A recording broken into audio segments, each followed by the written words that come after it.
literally got to do the same thing again. But he's actually purring at the moment. I don't want to squash you, my dear little friend. Oh, that'll fucking do. I'm gonna crack straight on.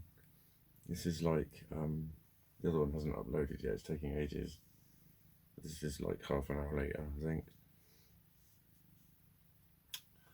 But I did think, like, the last one I was just talking about things not to do.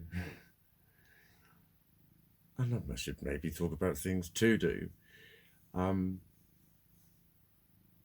Because some people intuitively fucking know. And you don't even need to ask them, and you can just tell by their sort of aura and whatever. And when you start, like, putting your boundaries down, it sounds like a real, like, snotty thing. But, you know, just saying stuff like the anxiety thing, if you get anxious, it might mean that you just need to not rely on that fucking person. It's easy. Because a lot of times, that makes it much worse. People get affected in different ways, but for some people, it kind of, the pressure, because they've said they'd go, makes it like 10 times worse. So just an understanding between people that, like, it's what I've said to my mate. He said to me that, like, a lot of his messages are on mute. Fine. Absolutely fucking fine. Do you know what I mean?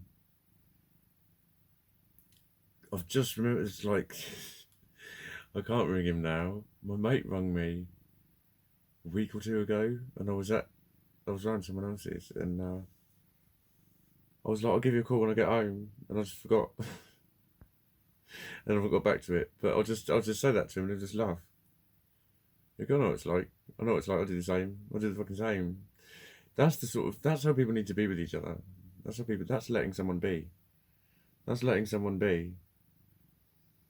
Because, yeah, it's unpleasant and a horrible thing to go through when you can't even face picking up the phone and speaking to somebody. It's too intense or whatever. The communication is too intense. But, you know, it's about just finding out what people are like. Like I said to my mate the other day, it's weird how I can reply straight away to people on posts. And he just sort of laughed. He said, I've noticed that with you.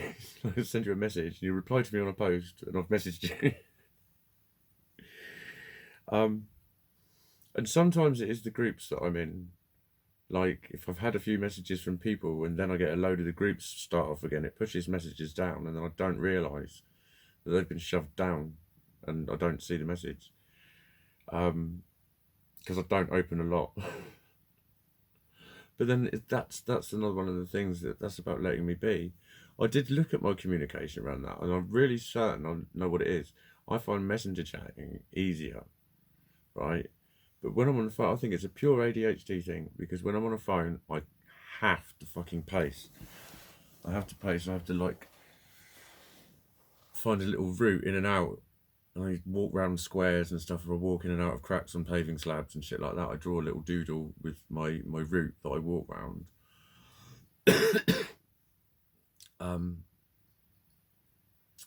And when I'm on the phone, the voice is like a distraction. It's like an annoyance or something, which is weird because I know I'm on the phone to them. But when I'm on Messenger, they're my focus, and that's different because I can see them and I can talk to them. And I think that is very much to do with that positive attentive affect. If I can see someone's face and they're looking at me while they're talking, it has a world of difference with my ability to communicate more smoothly. Definitely. And it just sort of dawned on me the other night, like, that's what I'm like with you know, that's just me. So then people either learn or they don't. They either say, like, yeah, sometimes you won't answer the phone. Try them on a video call or whatever. Do you know what I mean? What my mate said was, I'll just write on your wall. So you can do that if you want. And I think the difference with Facebook is, like, when it's a message, I don't know what's there if I open it. And there is that something about the immediate, like, I know that they know that I've now read it. And then, yeah, there's all the shit that comes with it that people will just tell you to not worry about. And again, it's like, you can't, mate. Not when you're like this. This is what I talk about, getting set off by the simplest of things. You know what I mean? Just the amount of overthinking is just, it's wearisome battling it and battling it and battling it and battling it. And when you've been battling it and battling it and battling it day in, day out, week in, week out, month in, month out, year in, year out, and someone goes, "Have you tried breathing?" It's really fucking difficult. It's the fundamental thing is, you know, I said in one of my single alone videos, stop trying to fix me. Although in one way it would fix me. Stop trying to fix me. I said it on a post this morning. Stop trying. That's the word, trying. I was only trying to help. Stop trying to help. You help by not trying. You help by letting them be who they are. And if someone's got anxiety issues, this is the sort of thing a counsellor would do. They'd say, what do you find helps? Talk through coping strategies. What do you do when it's bad? What happens? How can I help if it gets bad? Do you need someone to come and tap on the shoulder? And we'll just go away, and there's a room upstairs. We can just go and sit in there and chat. And don't worry. Do you want me to tell people? Do you want me to not tell people? Everyone is different. Everyone experiences it at their own level, at their own intensity, and you can't tell them what that is, and you can't tell them that they're able to stop it. You just can't. Everyone is different. There is, think of it in terms of synthesis. There is amount, there is depth, and there is intensity, and there is frequency, and all of these things can turn it up. And it's the same with these symptoms. And, that's why some of them are pure disorders. Like one of my symptoms can be an utter fucking disorder for one person. It just manifests absolutely. That's your example of what it's like, and we're all tuned in differently to this fucking shit. So you ask them what they do, and how can you help? That's how to help. Try and look for a solution with them. So you're not trying to fix them, but you're trying to say, all right, how can I make that more comfortable? But straight away, you're giving them all of that understanding of, you're qualifying it. Your subtext is, what you're saying is real. I'm not telling you you're imagining it. It's a real thing. Without actually saying it's a real thing, you've said it just by acknowledging it and working with it and saying, what can we do about it? That's how to help people. Don't try and tell them what to do. Don't force them. Don't browbeat them. Don't bully them. Don't say you need to kick up the arse. I steer 1 billion miles away from people who say, oh, if you need someone to give you a kick up the arse. I just think, what you're telling me is you're a fucking control freak. You're a fucking control freak, and you project all your shit onto other people. That's what you're fucking telling me. I will fucking give you a swerve, mate, if you say that shit to me now. Fucking, you're the last person I'm phoning. Seriously. That's not the way. It might be for some people. You hear it a lot, I was brought up hard. My dad always taught me that. It's like, well, yeah, there you go then. That was hammered into you at a young age, and that's how you've experienced things ever since. It's not like that for everyone. It's not like that for everyone. It just isn't. Just because you don't understand it doesn't mean it doesn't happen. Just because you can't conceptualize it doesn't mean it's not real. Just because you think it's stupid doesn't mean that it is. It's real. It's fucking real. And if you just allow it to be real, you're able to help people. Because I see a lot of people saying, if you're feeling down, call me and stuff. And I'm thinking, yeah, but do you know what to do with them? It's like, are you a trained mental health professional? Are you a counsellor? Probably not.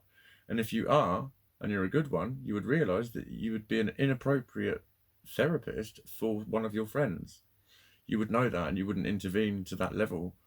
You wouldn't work in that capacity, because it's not effective therapy, because you have a personal investment. And a good therapist knows that. So you're not a therapist, so don't be one. Don't be one. Be a friend. Be a friend. Don't be a friend with that extra, I'll give you a kick up the arse, you can rely on me. Guff. It doesn't work. Put a sticking plaster over it for a lot of people. It might work for some people. Good luck to them. But if someone's telling you they tried something and it hasn't worked, like, you shouting it doesn't make it truer. Stop trying to fix them. Don't fix them. Let them be. Let them be them. Find out who they are, and find out how they tick, in a way. Find out their little things that just help. Because here's another one. This is a bit of fucking gold. Just fucking thought of this one again. The reason it's so helpful is because any human being will reach for the nearest coping strategy in any given situation. They will always, like, they're predictable. If they've got what available coping strategies they've got, they'll reach for the nearest and quickest, simplest one, because we are like this conscious amoeba that goes, that's pleasure, that's pain, I want that one, I don't want that one, swim away from that, swim towards that. It's all we're ever doing, really.